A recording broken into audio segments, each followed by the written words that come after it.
Hey everyone, and welcome to the StreamKick Podcast. I am your host Camper, and tonight, playing the role of the garlic knots to my pizza, we have Rhino Paws.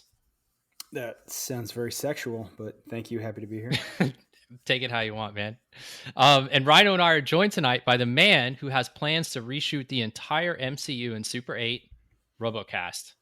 I'm working on it. It's going to take a little bit, but I was doing the math, and it's about $75 to develop 3.5 minutes of footage. So I think we could easily do it for $50. So the budget, in reality, the budget would be about the same as Disney actually spent. It probably would, honestly. So real quick, Ace is not here tonight. He is hitting pause this week because he actually sustained an injury to himself. Nothing too serious, but he was trying to reenact the intro to Fresh Prince of Bel-Air. So we have high hopes that he'll be joining us for episode 14. But that is no reason to tune out, because this week we have added video, right? This is our first video podcast. You are recording, right? All right, yeah, I'm recording. Don't worry. I'm just making sure. Yeah, so this is awesome. This is really exciting. We've been talking about doing this since we kicked off the show, but we wanted to kind of get our bearings and get our feet wet and everything first. So super excited to be doing this on video this time. So if you're watching us on YouTube, that's you. Thank you very much. We are stoked to have you on here. You don't have to watch our audiograms anymore. You can actually see us doing our thing. Cool. So tonight we are going to talk a little bit about what's been going on in the industry. We have some cool stories to share with you. First off, and this I think is one of those stories where you first read it, you first hear it, and you're like, that's not that interesting. But then I think when you dig into it a little bit, there's a lot of meat to this. So PhantomLord, and I'll explain who that is in just a minute. PhantomLord and Twitch finally have a court date set. All right. So if you don't know who PhantomLord is one of the OG Twitch streamers. I think he might have been on Own3D before they became part of the Twitch ecosystem, or whoever bought them. I think it was Twitch. Anyway, that's going back a long ways. That was actually the first streaming platform I ever watched was Own3D, because I didn't like the Twitch UI UX, but then Own3D went away. Anyway, that's beside the point. So PhantomLord streamed on whatever it was before Twitch, and then Twitch years and years and years ago. And he was a big League of Legends streamer. Okay. Then he stopped playing League. I don't know why. Didn't really follow that much there, but he was really fun to watch. He came back for a while and he started streaming CSGO betting. Are you guys familiar with what that is? Have you ever seen any like the CSGO betters? Yeah. Yeah. So basically, if you don't know, these are people who go on these CSGO betting sites where you can like wager in-game items that normally you would pay cash for through Steam. Okay, so like think of like skins for your guns, or like a knife. Like knives are some of the rarest items that you can get. And basically the way it works is you can pay money and you get these chests, and you open the chest. Of course, it's all all virtual, whatever. You open the chest and it's got something in it. Okay, that skin, whatever it may be, applies to a weapon or whatnot. And they're worth money. And then what you can do is you can resell them, you can trade them. There's basically this aftermarket that popped up specifically around CS:GO skins. And he was streaming this stuff, the betting, which they didn't call it really betting back then, but we all knew that's what it was. He was streaming this stuff on Twitch, and after a while, and he was doing pretty good. He's getting good pull audience wise. After a while, someone leaked Skype conversations of him with one of the developers for one of the CSGO sites that he was using on his stream. And it turns out, he didn't disclose this, but it turns out he had partial ownership in the site that he was gambling on, right? And if you believe, none of this has been proven, but the screenshots are pretty damning. If you believe what's in there, he actually was asking the developer to rig the rolls while he was on stream so that he would win more often. And his viewers would see that and go, holy shit, you win like crazy on this site. I'd be a fool not to spend money and gamble here. When in fact, that's actually not what happens at all. It's just like gambling. It's rigged in favor of the house. That got out. Twitch said, no way, we're not having that. That's the end of that. And you're banned. You're done. You're out. It's over. See you later. Okay. This happened a long time ago. Well, PhantomLord didn't take too kindly to that because he was making a lot of money on Twitch. So after a couple of years, he came back and said, you know what? I'm going to sue Twitch because I'm going to sue them for damages because by banning me off of their platform, they cost me money. Okay. And that wasn't fair. And I didn't like that. So I'm going to take them to court. Well, here's the crazy thing. He's actually going to make it to court. At least as of today, he's going to make it to court. There's still other things that can happen. He's suing for $35 million in damages because he claims that he lost roughly that much by not being allowed to stream on the platform. Just to give you an idea of, it's probably inflated, but to see what he was making. Twitch came back and said, well, we really don't want to go to court over this because this is going to be expensive. And this is where I think the interesting part is, I don't think they want the precedent to be set, right? They don't want there to be an actual verdict or a judgment because then there's precedent, okay? Twitch came back and said, no, 50,000 should be fine. The judge threw out Twitch's claim of 50,000, saying that number is so low that we're not even going to entertain that. Toss it out. Let's take this to court. So this week, what happened was the actual date for the trial was set. It's set for October. This could have major implications for how bans are actually going to be determined on these platforms, right? If there's a decision rendered, anybody who's been banned for virtually anything can come back and just say, like, it wasn't fair. I should have been banned. You just cost me this much money. You need to pay me, right? If you're going to ban me, you need to pay me. So what does this actually mean? There's no cap right now. The judge threw it out. I mean, he's asking for 35 million. So I guess you could say that's the cap, but there's no like established cap because there's no precedent for a case like this. So my first question, I'm going to toss this to you, Rhino, is imagine you're Facebook gaming or YouTube or Trovo or Brime, right? What are you thinking as you look at this? Are you nervous? Are you worried that something's going to happen here and potentially this decision could be applied to you if you decide to ban someone on your platform? Well, I mean, aren't people typically banned for violating terms of service?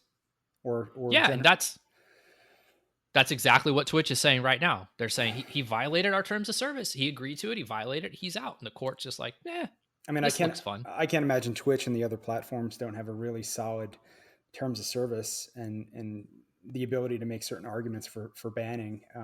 But I mean, if I were other platforms, I would be doing the same and taking note of the fact that this was actually going to court and getting my legal team involved to just make sure our terms of service are as buttoned up as needed, just to make sure that they don't have any issues down the road. Yeah, I mean, of course, right? Like, make sure you've got all your get your house in order, so to speak. But would you not be wondering, like, if they're going to hear the case and they're going to allow it to proceed and that they're going to render some judgment? What does that say about the terms of service in general? I mean, what if the court by doing this is just saying like, oh, the terms of service, to hell with that shit. Just let's go to trial and get this done. Man, that's a bad spot to be in, right? Like, I mean, imagine these guys, especially like these huge platforms, Trovo and Brime or whatever, but some of these bigger platforms, like they're investing, their legal counsel, right? Like what does that line item on the budget look like? It's got to be huge. So they're probably getting sued constantly. I mean, I know Facebook is under like a perpetual fog of lawsuits of various kinds. So if I was their counsel, I'd be sweating, going like, does our TOS even apply in this case? Because it seems to me like if the judge is entertaining it, like, does it not?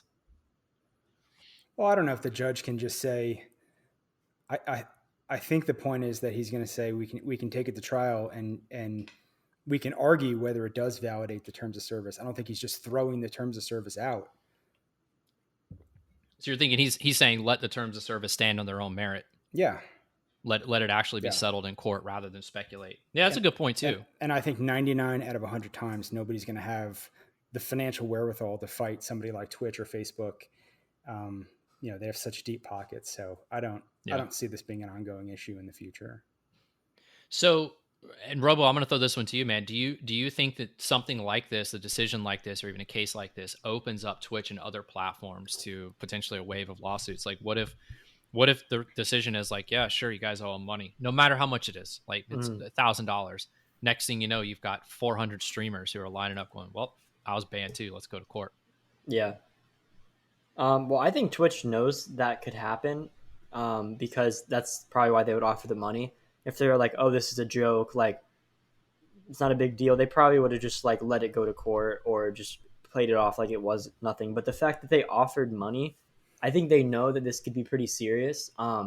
First thing that came to my mind was, you remember, I don't know, it was like mid 2000s, early 2000s when that woman sued McDonald's for the hot coffee. And then all these other people are like, oh, look, I got burnt by drinking a hot beverage too. Oh my God. And then all that stuff happened, and now stuff's labeled as like, oh, hot coffee or whatever. I feel like, yes, this was set a precedent that like people will try to freeload some money off of a company for no reason whatsoever. Absolutely. I think Twitch needs to be careful here, because if this doesn't go well for them, it's gonna continue like that. You know what I mean? I kind of just rambled to get to a simple point, but yes, I think it is a problem, and I think that Twitch realizes that, and like I said, that's why they're taking measures to make sure it doesn't go to court. Like it would probably be cheaper for them if they were just to pay for the decision. In other words, to say, here's some money, dude, go away. We don't want there to be a decision. Let's just move on and go on with our lives, type of thing. See, what I don't understand though is, why does this guy think he's entitled to millions of dollars for being banned on a platform that he agreed to the terms of service and then broke, I assume? Like, it doesn't make sense. Yeah, I mean, so that's a great point.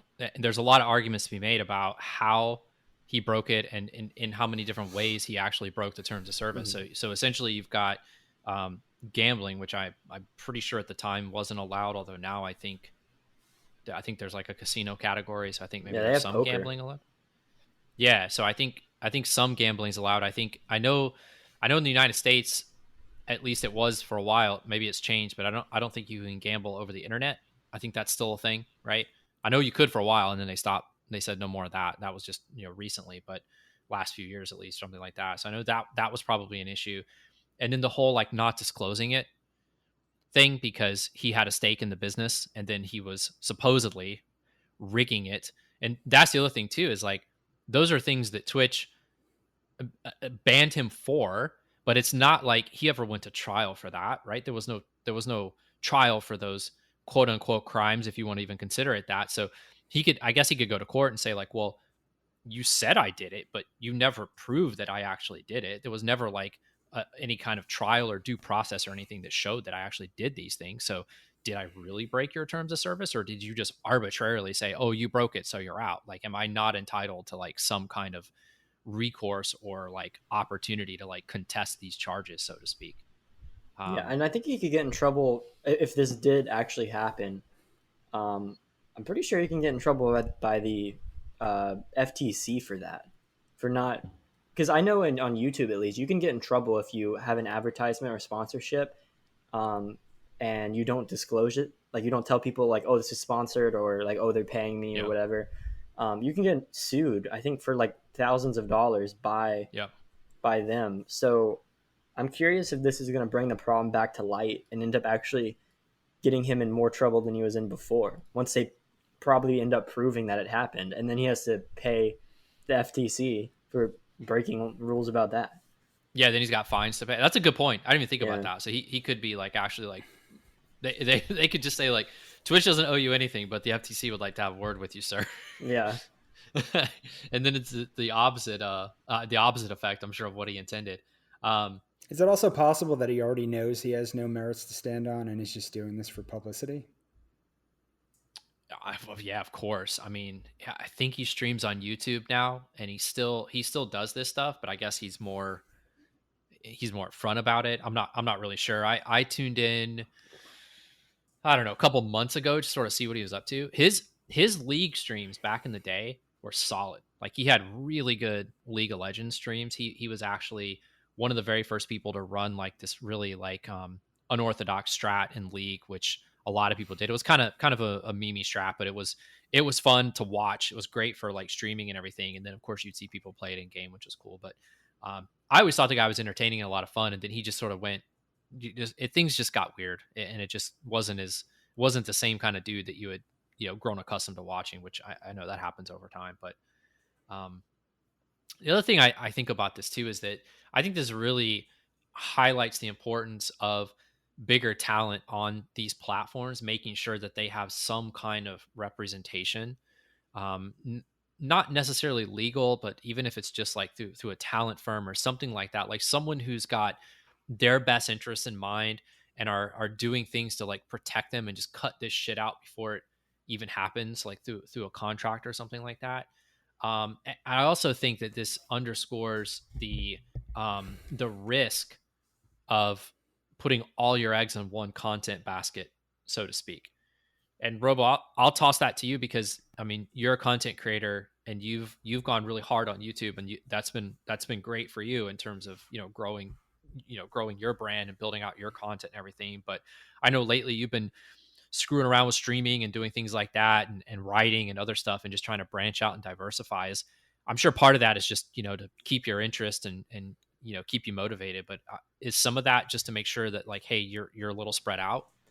Yeah, I would say so. I've always had the somewhat of a concern in the back of my mind of like, at any point, I have my entire career wrapped up in this website that could just, I mean, it probably wouldn't happen, but can for any reason completely delete or remove my account, or, delete my channel or close the entire site, which again would never happen. But the point is, whatever site you're on, there's always a risk if you have all of your eggs in one basket. That's with anything, really.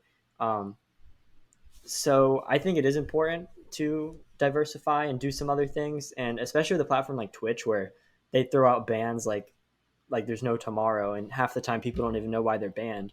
I feel like at that point it's almost common sense that you want to maybe do other things to ensure that it doesn't happen, especially if you're doing scummy stuff where oh, I'm out here gambling on my own website pretending like it's not my own website. If you're doing that, and if that's actually what he did, he knows that's scummy, and he should be like, yo, dude, this is kind of risky to do this. It's like if you're running drugs, you may want to think it could be kind of risky. So I don't know. I do think you should diversify though, but especially on Twitch because of the bans that are everywhere. Yeah, it's all across the board. It's super inconsistent. I know that's been one of the community's biggest complaints. Hey, we have the advisory council now, dude. We're fine. Yeah. Notice with all the shit that just went down, we didn't hear a peep from those guys. Yeah, I want some insight from our valuable team here. Yeah, I thought that as soon as all the stuff went down with Twitch and streaming, and over the last like month or whatever, I was thinking like, oh, this is a prime opportunity for the safety council to come out and do whatever the safety council does. And the safety council's like, nah, we ain't touching that shit. Nah, dude, we're only out here to criticize people who play video games because all gamers are terrible people. Exactly, and this just proves my point, right? I don't. What more needs to be said? Here you go. I think you bring up a good point though, because you look at what's happening with Doc right now, and Doc just had the rug pulled out from under him, and like nobody said a word. Like I'm sure. I think, what did he say this week or this weekend or whatever? He said that he didn't know why. I have a feeling that he knows why, but he's probably been advised not to talk about it, which I get. Obviously, Twitch did it for a reason, so they have whatever their reason is, right? But take a guy like him, who's got, he's working on a deal to do a TV show. He's got more sponsorships than probably like the next 100 streamers below him have combined. He's got what he was doing stuff with the WWE. I mean, this dude had diversified. Like he had built a brand for himself. He had diversified, and then you look at what happened to him, and it's like, now I wonder, is even what he built, is that even enough? Right? And to me, I would have said before any of this stuff happened, I would say, if someone's gonna get the rug pulled out from under him, if it's Doc, he'll be fine, no big deal, right? And he may still be, right? But for it to go on as long as it has now, it's been a couple weeks and nothing's been done. You have to get out in front of that at some point, because he still has a brand, he still has a livelihood. He's got to maintain that and support that somehow. So I think that you look at what's going on, just all the different circumstances, and I think it makes sense to your point that you just have to like spread it out. I'm always curious about Twitch's PR team. Like, do they do anything? Because people get falsely banned. Twitch gets under the radar for something like once a week, and you never hear any statements. Like, I mean, I guess it's better than them just releasing like BS statements that are like, we're so sorry for the unfortunate circumstances. We are investigating. But at the same time, like, they should probably say something, even no matter what it is. They should say why Dr. Disrespect got banned. You know what I mean? I do agree. I feel like it's owed. I mean, first of all, if Doc is saying that Twitch hasn't told him anything, that's a separate issue. That's a major problem. That's what I Major mean, problem. yeah. I feel like if you look at the collective value of Doc's community to Twitch as a platform, I feel like they owe it to his community to say something. Okay. Or at least tell Doc so he can do it. Let the word get out, because these people have invested a lot of time, energy, and some of them, a lot of money into that community. I feel like that's the right thing to do. But to your point, yeah, I don't know. Like, Twitch and Amazon are very similar when it comes to PR. They're just kind of like, do whatever the fuck we want. Like, Yeah. that's just how it is. So it wouldn't surprise me. And look at when the whole thing with that safety council blew up over what was going on there with the one member who. And they didn't even say anything. Well, no, the CEO did. Emmett finally did. Oh, and really? it was a classic example of just saying things and saying nothing at the same time. It was just like, yeah, there's been a lot of hullabaloo about this safety society or whatever the fuck it's called, and yeah, so we have a safety society, and that was it. It was literally that was the message. It was nothing was resolved. I realize that there's concerns. Yeah, and then they just stop. Yeah, I have realized that. Thank you. Thanks. You've helped me realize it. Yeah. I have no intentions of doing anything about it. So that takes us into our next story, which actually has to do with representation. So last week, the Online Performers Group, OPG, shut down officially. OPG was one of the, I think I can say one of the first. I think they were one of the first talent agencies or management agencies that focus very specifically in the content creation and streaming space. So these guys said, this is our niche. We're going to own this. This is where, if you're a creator and you need representation, we are your agency of choice. So last week they shut down. Now, why did they shut down? Well, because during the big harassment dust up that happened over the last few weeks on Twitch and other platforms too, in fairness to Twitch, the CEO, Omid Dariani, who a lot of people know this guy really well because he's been a pretty outspoken and very forward facing CEO. He got caught up in that. Apparently he was accused of doing some stuff. I don't know exactly what, but he got caught up in this thing and he got accused. And surprise, surprise, his agency could not survive that, right? So he stepped down pretty much immediately after the claims came out. He issued his statement, which is whatever, not important for this story at least. And then the agency just started shedding streamers. That happened quickly. That happened within like 24 hours. People were already leaving. Enough of them left that they said, all right, this is not going to end well. Let's just shut it down and call it a day. Well, in the process of doing that, they had somewhere between 300 and 400 streamers that were managed by them. Overnight, they're gone. They're out. They have no representation anymore, and they're just kind of, free agents for lack of a better word. So, again, this is very similar to the story that we just talked about, where representation is important. But I think the takeaway here is that it's not just having representation; it's choosing the correct representation for you as a content creator or a streamer. So Robo, for you, I'm curious again, because you're in this world, right? And I know you were talking earlier this or over the weekend or something about something that you were dealing with too. But how does a creator actually go about vetting like an agency or something like this they're going to be working with, so that they're, to the best of their abilities, protecting themselves against, dumb shit like this happening to their agency? Yeah. First of all, I'd say it's kind of hard to accurately vet an agency unless you know people in that agency and can actually talk to them and get unbiased opinions. Because a lot of these agencies, at least with YouTube networks, a lot of these agencies are very aggressive when it comes to their public image. Like, their public image is more important than their streamers. They don't care about anything else besides public image. So you're not going to really find bad reviews or like, oh, don't join. Like, it's very rare that you find those talking about specific companies, because these companies are like on a witch hunt to make sure that nobody's saying bad things about them. So it's kind of hard to get like accurate reviews. Like, you can't go on, you know, Google Business and just like look at the reviews for the business. You know what I mean?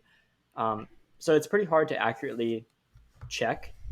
But if you do like find someone that looks good from what you can see, make sure you read your contract. That was the mistake I made with the YouTube network I signed with. Mm-hmm. They claimed they were better than everyone, and like they looked like they were better than everyone, right? But I joined, you know, everything sounds super good, super promising.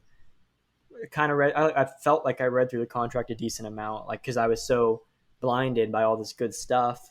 Like, oh yes, looks good, I'll sign it. I sign it. Next thing you know, a year later, they're not doing anything for me, and I'm like, oh, let me look at my contract to, because I'm sure they're breaching something. They're literally not doing anything, not even answering my email. They had the we don't have to do shit for you clause in there, Dude, and you're like, how did I miss that? There wasn't even that. There was nothing mentioned about their responsibilities for, except for to manage you. Well, what does that mean? Yeah, vagaries and obscurities, right? It was all about what you were going to do, right? It was all your like obligations. all the, here's my amount of revenue we're taking, you know, all the stuff about money, it's all there. But when you ask about what they're actually going to do for you, it's nothing. And unless you're a giant creator, you know, like million plus, I just don't think it's worth it for anyone to join that, unless you're managing a brand that has like, you know, 6 different channels and a website and all this other garbage. Okay, yeah, maybe get a manager. But if you're just like a solo creator doing what you like and you have less than 1 million subscribers, there's absolutely no reason to ever sign with a YouTube network if they're taking a percentage of your money. But if they're offering you brand deals and they're like, I found this other agency called Elify, and they're awesome. Honestly, it's been amazing working with them. The way theirs works is they provide me with sponsorships. They talk to all the brands, basically a marketing agency, and they bring me brand deals, and then they take a percentage of the deals they bring me. So it's not costing me anything until they are they negotiating the deals for you? Everything, yeah. It's super nice. They are like the middleman between me and the brand, and they just take whatever percentage of the deals they bring me. So it's not, you know, the other place was taking 15% of my income and was like, oh yeah, we'll look for brands for you, sure. But this people, like, they're incentivized to find it because they're taking a cut of the brand money. You know what I mean? Right. Yeah. They don't get paid unless you're getting paid. So. Yeah, exactly. Yeah. That was actually going to be my next question for you. And you kind of hinted at that for a minute, but like, at what point as a creator, at what point are you just like, shit, I need help. I need representation of some kind. Like, I know you said, like, you know, unless you're managing like 6 channels or something like that, but I would imagine it's relatively subjective, right? Like, yeah, completely. What your I mean, I would think it depends on what you're trying to do. If you're just like making content you genuinely enjoy, that's not controversial, and say you're making gaming Let's Plays and your channel is huge, right? But all you do is just make gaming Let's Plays. Yeah. You know, it probably isn't worth it to get one. It really depends on the scale of what you're doing. Like I said, if you're getting a ton of brand deals that you can't organize yourself and you don't have time to go through all your emails and like check what's legit, because as a YouTuber you get a ton of garbage emails. I bet. Yeah. From like karen.pr.manager@gmail.com, and they're like, oh, we have mobile game, we want you, pay money ? Yeah. Where do I sign? Yeah, I know. But unless we're in the wrong business, man. It's so much easier to just be a scumbag, isn't it? Isn't it? Yeah. Like, why even try to have like a decent, upstanding, you know, like hard fought, hard won business when you can just be a shitbag and roll the dice, and eventually you'll just make some money. You'll make some money, but I mean, everybody will hate you probably. But yeah, if you can't manage the stuff if you can't, here's how I'll say this. I think this is a good way to explain it. If you can't handle all of the opportunities that are being put on the table for you to take, and you just don't have time or the mental power to like actually take all of them, that's when you should get an agency. But if you can easily manage all of that and you're not struggling and your content isn't getting copyright claimed and flagged down all the time because it's controversial, I would absolutely never recommend joining one of those. Yeah, I think that's super valuable advice, because I think a lot of people look at it from the opposite angle, of I haven't made it until I need help, or Yeah, I until, thought that too, let me and it doesn't rephrase work. that.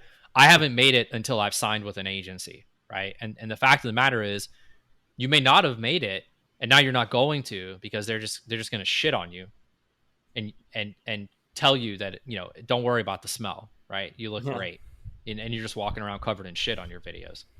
So I think that's an important distinction between what I think a lot of people feel is right, and someone who's actually done it and been through it before and has seen, and like you said, you've had your fair share of not so great experiences, and that's, you learn from that, unfortunately, but that's kind of how it is. um Going back to something you said though a minute ago, I want to touch on that really quickly, and that has to do about what you said. I had asked you, like, hey, how do you vet something like this, and you're like, well, I don't really think you can. Isn't that a problem though? Like, that, to me, that feels like it really is a problem. Like, if I was a creator, I would be really worried about that. Like, when the time did come that I did need help, I would be really nervous if I felt like, hey, there's just no way to know. Yeah, and that's probably why I hesitated for so long, because most of these channels, at least with YouTube, like most channels get, sorry, let me rephrase. Most of the channels who get caught up in YouTube networks do it at a much smaller size than I did. Like, because when you hit 25 to like 100K, you get emails out the ass from broadband TV and freaking, I don't even freaking, they're all garbage. They're equally trash. And they're like, hey, it's like literally a template. They paste it. Hey, RoboKast, we really love your content, especially blank video. It was really good. So we want to manage you and give you access to all these really freaking cool things that you totally can't get on your own without us. So just let's hop on a phone call, man. You get those like crazy, right? And I got them. And I was like, dude, these suck. I'm not doing any of this. I didn't join the one I was in until I was at like 260,000 subscribers. And the Oh, reason wow. I did it is because they seemed different. They had a list of the people they managed. I'd get a one-on-one manager. Um, I would get access to in-house merch printing, and my content would be thrown on Amazon Prime Video and Roku and all this other stuff. Right? Sounds super cool, right? So I'm gonna join. I joined. The t-shirts were good. Turns out I couldn't change the price of them, so people had to pay like $35 for my Holy one-sided shit. print t-shirts that had a logo on one side. Um, so I ended up taking the t-shirts off the store because I just wasn't happy with the quality. Yeah. Um, then, uh, where's I going with this?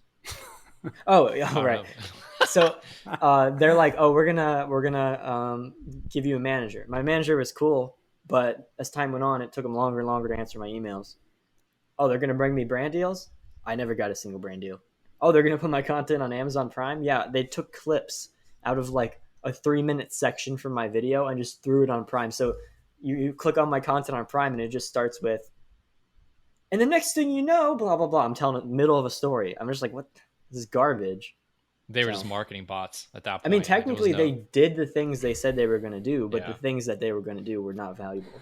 So maybe this is a stupid question, but like as a content creator, are you kind of in your own world, or like, so I'm thinking of like an actor, like you're acting with other actors, you're in movies, you're in commercials, you're around tons of other people, where you start to build a network, you start to build a peer group, and you can plenty of people to ask for referrals for an Mm. agency. Do you find that happening, or you kind of are content creators like you kind of just stuck in your own world and you don't really have that ability to reach out to people for referrals? Because I would think that would be the most Yeah. trusted source of how to pick an agency, would be from Yeah. successful referrals. But see, the thing is that, at least in my situation, is I wasn't going after an agency. The agencies were coming after me, and I was just curving them all left and right. I'm a pretty big creator. I just curve all of them, dude, just like crazy. But if you're going after one yourself, yes, you can. It's a lot easier to research. If you want to join one, you could talk to this guy who's in this one and this guy who's in this one. But when they're coming after you, you don't really know who's all creators in their network. You know what I mean? It's not like people are putting it in their Twitter bios, because half of them freaking hate it and they're stuck in a contract. But yes, Yeah. there is like a network you can follow if you choose to. It's just kind of hard to really know who's involved with what, because most of them don't really talk about it. So, I think of this now from like the business angle, and Rhino, kind of curious to get your thoughts on this, man. But this, to me, especially with OPG shutting their doors and all these other streamers just kind of being out on the street, so to speak. This to me feels like a big opportunity for other agencies. So what do you think?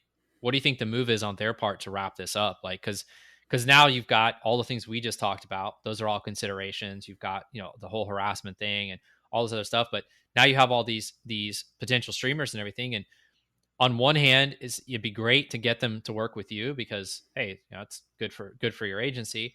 On the other hand, you have a lot of them who are probably going to be like, you know what, I feel like I got burned by this, or they may have a similar experience to Robo where they're just like, you know what, I don't know if it really did a lot for me. Maybe I should just kind of wing it.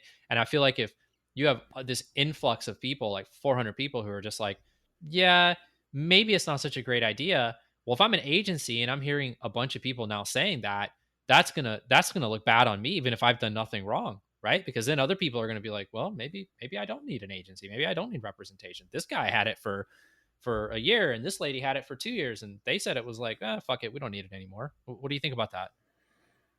Yeah, I mean, I don't think it discredits using an agency. I think if anything, it provides, a marketing tool for other agencies to say, look what happened. This is why it's so important to have, a good trusted agency. And we've been around for so long, and we've, have these successful people that we represent and manage.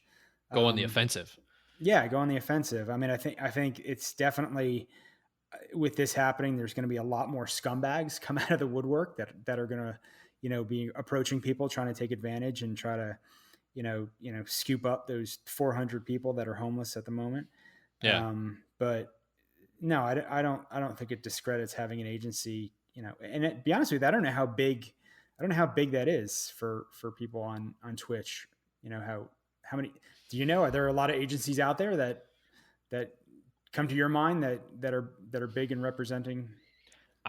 I've only heard of a few. OPG is the only one that I could have told you prior to this happening, that I could have told you their name, only because they were one of the first. Like I said, their CEO was very, very front facing, right? He was very, very vocal, very present in the space, and they would be at TwitchCon and places like that. So, but I mean, they were one of the biggest, to my knowledge, and like I said, somewhere between 300 and 400 people, which to me seems like, that doesn't sound like a lot, but I guess it kind of is. Yeah.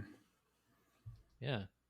I've always wondered too, like, and this might be sort of a conflict of interest sort of thing, but I've always wondered, and it seemed to me like it'd be like the logical next step in all of this. But do you think there's an opportunity, and I'll throw this out to either of you guys, but do you think there's an opportunity for the platforms themselves, so the Twitches and the YouTubes and Facebooks or whatever, for them to take a more active role in actually trying to help their creators manage themselves, rather than just go, hey, Rhino, we want to sign you to a deal. Here's a contract. And that's it.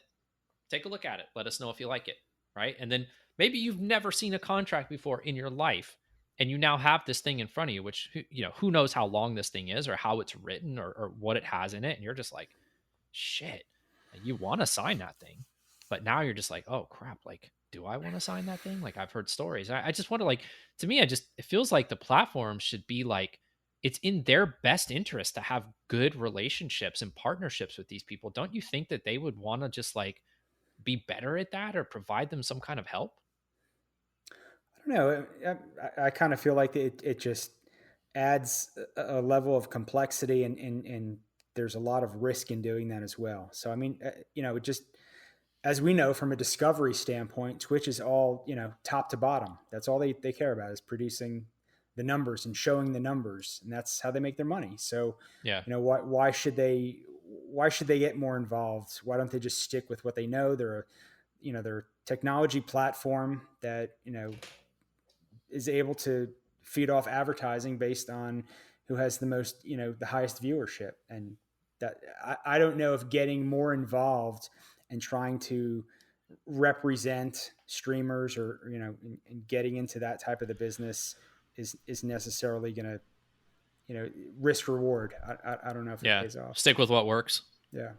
I also think that these companies are kind of too big to do this. Like, they would need thousands of employees to really do this on a personal level. I think they can provide more valuable resources, and they should, which is something that YouTube has been doing a great job of lately. And for some reason, people aren't talking about it because they only complain about the bad things. But YouTube redesigned their entire creator dashboard to give like way more valuable analytics, tips on how to improve things, explanations as to like why videos are performing less. Like, oh, this video has less watch time than usual. This video is your top 7 of your most recent uploads. They came out with a sponsorship thing, which I'm kind of playing around with, but you sign up for this program and then they pitch your channel to advertisers like an agency would. So I think, but it's all automated. Again, it's not like a guy actually trying to sell you. It's just like, oh, they see what you have. You're now on the table to be picked from. I think it's fine to provide more resources like that, more resources that people have access to if they want to themselves. Yeah. But I don't think it's necessary to go in and actually try to manage creators. That's not their job. Like that's like a car dealership selling you a car and then like calling once a week to make sure everything's running well in the car. They could do that and it would look good, but it doesn't make a lot of sense for them. Yeah. And it doesn't really give them that much benefit. Right.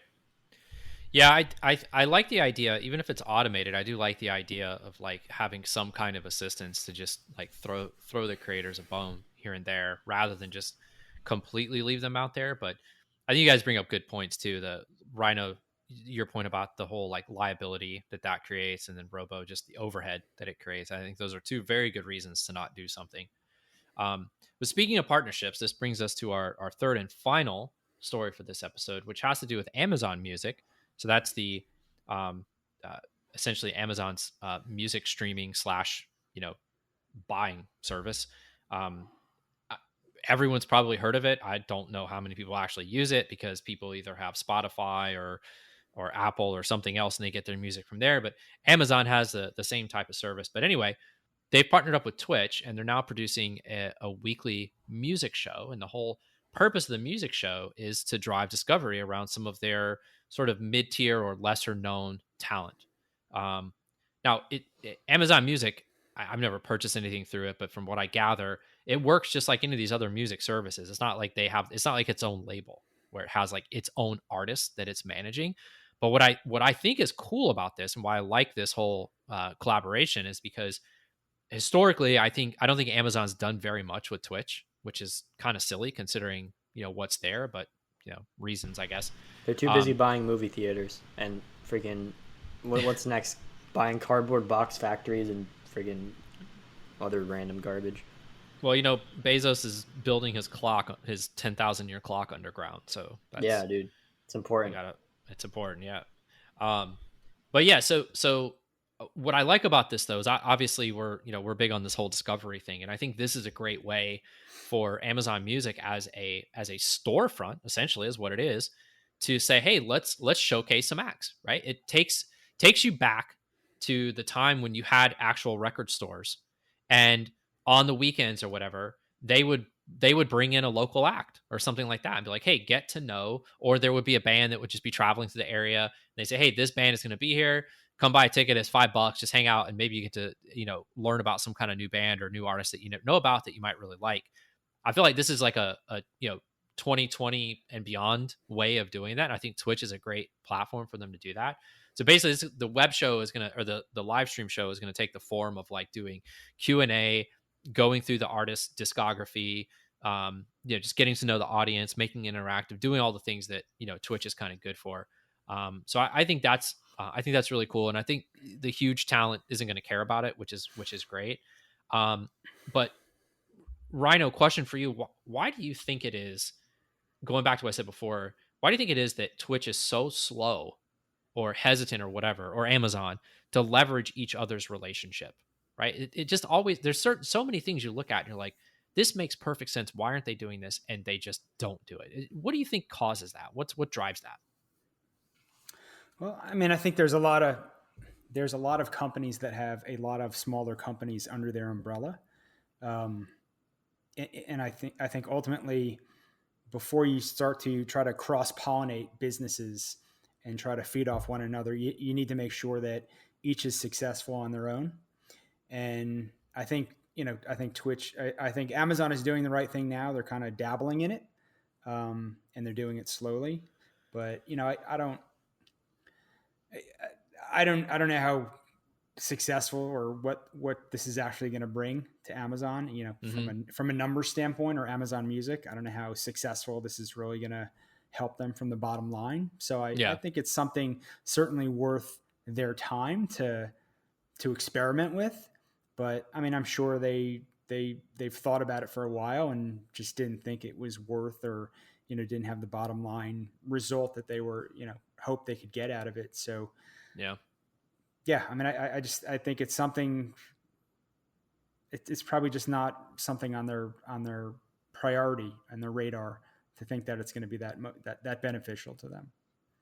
Yeah, I guess people are maybe just still kind of waiting for the whole like why Amazon question to be answered, because it's been 6 years and there just hasn't been a thing yet that's been like the thing where you're just like, oh, now I get it. Like when Microsoft bought Beam and turned it into Mixer, everyone was like, holy shit, Xbox. This is going to be integrated into Xbox. This is going to be the coolest thing ever. It makes all the sense in the world. And then Microsoft was just like, we'll just close it down, right? I'm not going to do that.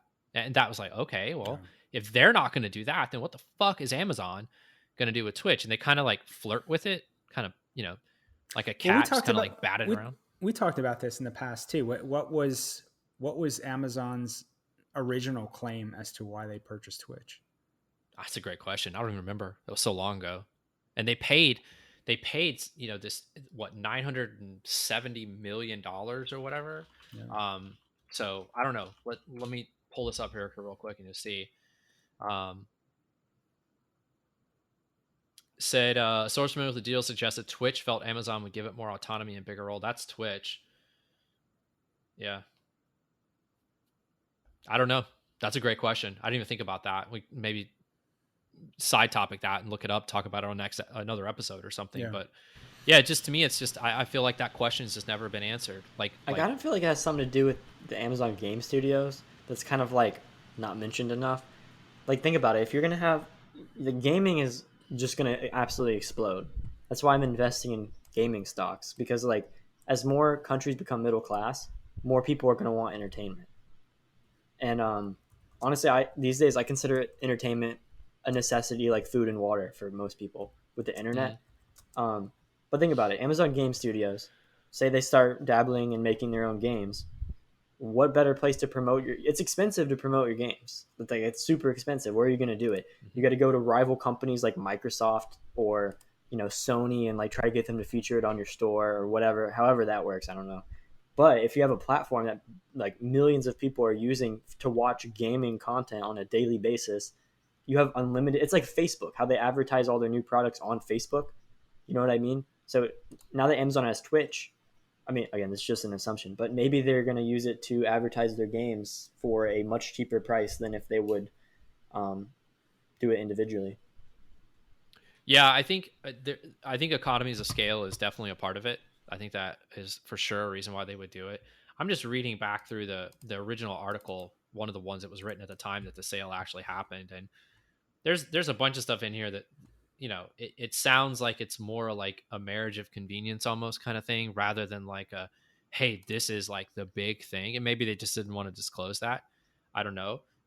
The other piece could be there were a lot of rumors at the time that Google was bidding for Twitch, and it could have been Amazon just saying like, I don't know, I have Google having YouTube and Twitch. That might be a little too much for us. So let's just fork out an easy $1 billion. That's like, what is that? Just like 10 Instapots.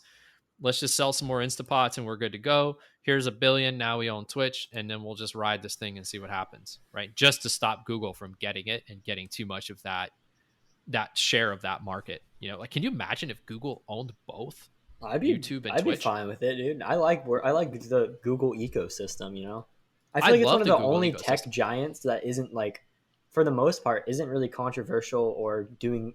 I mean, I'm sure they're doing sketchy things, but haven't been caught yet. So I guess that's debatable. I like them too, though. I think they're more trustworthy than people than Bezos, or not Bezos, than Zuckerberg, probably even Bezos. Did you? Okay, not to go off on a rant here. Did you guys see the picture of Zuckerberg surfing? Looked like a zombie, Yeah, didn't Dude, he? that was the worst thing I've ever seen. It was like, first of all, he's on a motorized surfboard. Like, what a loser. And then second of all, dude, the SPF 9. Are you serious? Yeah, it was. He has a controller. It was a motorized surfboard. And then there's the What's the SPF point? 9000 on his face. Yo, there's Looked like a powdered donut. I know. I always What? bring up Barstool Sports because I find them entertaining. But Dave Portnoy retweeted that picture and he was like, "What's the point of being a billionaire if you look like this when you surf?" I don't understand why you need a motorized surfboard. I mean, you're at I that mean, point he's you're a not surfing robot. anymore. How is he supposed to do it without a motor, dude? He just connects his he's like controller or whatever to the surfboard, and now he's basically a robot that can control himself on water. His neural net processor. Yeah, Yeah, I don't plugs know. it in. Yeah, that was yeah, that was an interesting picture. I had to bring that up, dude. It was terrifying. I have nightmares about it. That's I know Zuck used to be a big listener of the show. I don't know if he still listens. He's too busy surfing. Yeah, he's a busy guy.